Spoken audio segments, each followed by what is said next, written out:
Hey everybody, it's Heather Nichols here, and I wanted to do a little bit of a follow-up video on a video I did, I don't know, last week or so around my fiance forgetting our wedding day.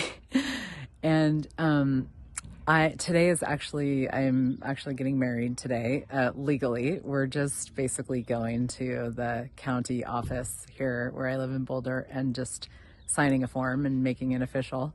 And it's funny because my partner Brian and I have been together for 15 years, and we actually never thought we would get married. We always said that we wouldn't. We even said that we never would, which I don't ever recommend using the word never or always for anything, because things change. And we were willing to look when the energy changed and see, this would actually create something greater if we did this, and to choose it. And to not have any fixed points of view about it, or be like, no, we said we would never do that. That's part of our identity, like nothing like that. And we have had a very out of the box relationship for 15 years. We met in Antigua in the Caribbean on a retreat, and he lived in Seattle. I lived in Boulder, Colorado. We lived about a 2-hour flight away from each other. He had kids, I had kids. He was just starting his divorce process. Like, there was just so many things that kind of, could have basically, made it look like this would be kind of hard to do, And in the beginning, we really thought, we at some point we're going to live together and we need to figure out how.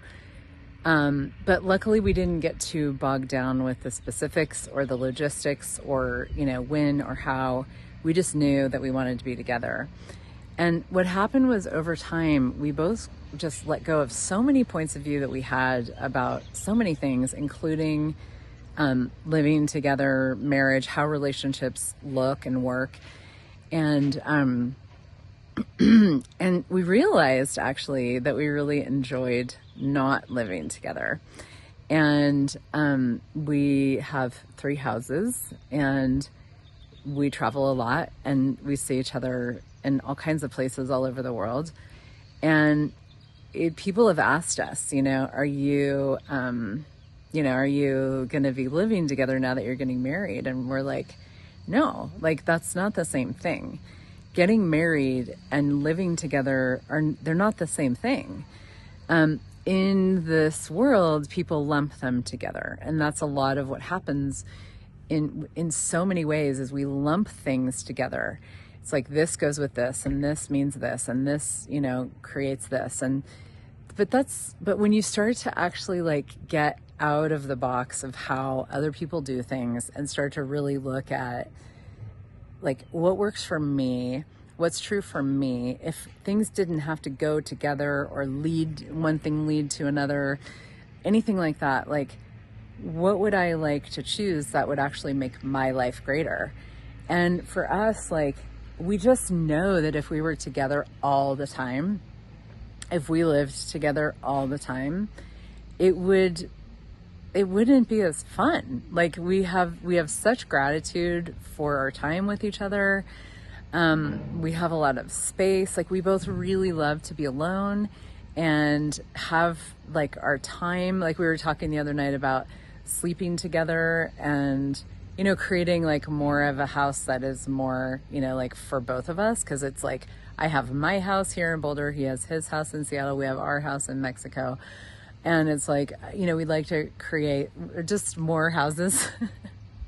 You can never have too many houses as far as I'm concerned. And using the tools of Access Consciousness to do that, which I can't imagine trying to create anything without those tools.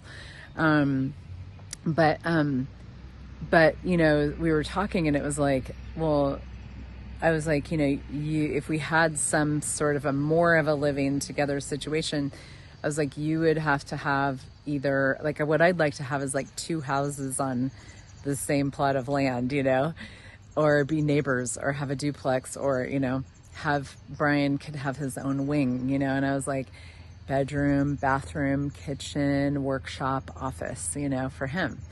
because he loves to like spread out, and he's very disorganized, and that actually works for him. And for me, I'm like super organized and very OCD, and my space has to be very clean. So it's not the greatest fit for us to actually share a living space. And that doesn't mean that our relationship doesn't work or we're not compatible. It just means I like a really clean and clear space. He actually kind of thrives more in the disorganization and the disarray. And because he's just like, that's what kind of a creator he is. So I don't make that wrong about him. He doesn't make it wrong about me. We don't try to make it work. We're pragmatic about it. And it's like, and I was saying, you know, I would want us to each have our own bedroom. And he was like, really, you know? And I'm like, I sleep so much better by myself most of the time, you know? And so does he. And it's like, it's just so cool because that doesn't have to, like, none of this has to mean anything about the other person or the relationship. It's like, what works? And we get to be in each other's lives in this beautiful, contributory way. There's a lot of intimacy in our relationship. It's very different. Like intimacy from the 5 elements of intimacy from an Access perspective, which is allowance, gratitude, honoring, vulnerability, and trust. And that doesn't mean all up in each other's business, or like we have to do everything together, or we have to be together all the time, or we have to sleep together every night. It's like, for us, it's nice to have the space, and we both enjoy that. So we create based on the pragmatics of that, and based on what's true for each of us and what we know is going to work. And then we allow it to evolve, like getting married and being like, hey, this is actually going to create something greater now. If we do this, let's do it, you know? And we're doing it in a very non-traditional way. Like, we're just making it legal today. Like, you know, it's like, we're going to like plant some flowers, and I'm working a little bit, and I'm going to get some body work. And, you know, it's just like not significant. Like, nothing has to be significant. And when you don't make things significant, you really start to have a different possibility in terms of what you can choose. So, and this is all thanks so much to the tools of Access Consciousness. He doesn't formally take classes or anything like that, but you know, I do, and I facilitate these beautiful tools that have been a massive contribution to my life, and they've been a massive contribution to us, our relationship, and everything that we can create. And we both recognize that. And so today, probably even like when this video goes out, I'm starting a 3-part telecall called Out of the Box. And that's going to be, if you see this later, it'll be in my shop.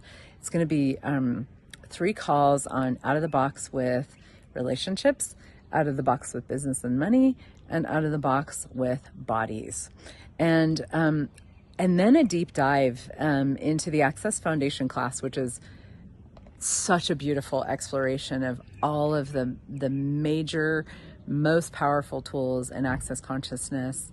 I'll be doing one in Budapest in July 2nd, I believe, through the 5th or something like that. And then also right here in Boulder, Colorado, in this very yard, in August around mid-August, like 15th or something like that. Both of them are all of those are on my website, heathernichols.com/events.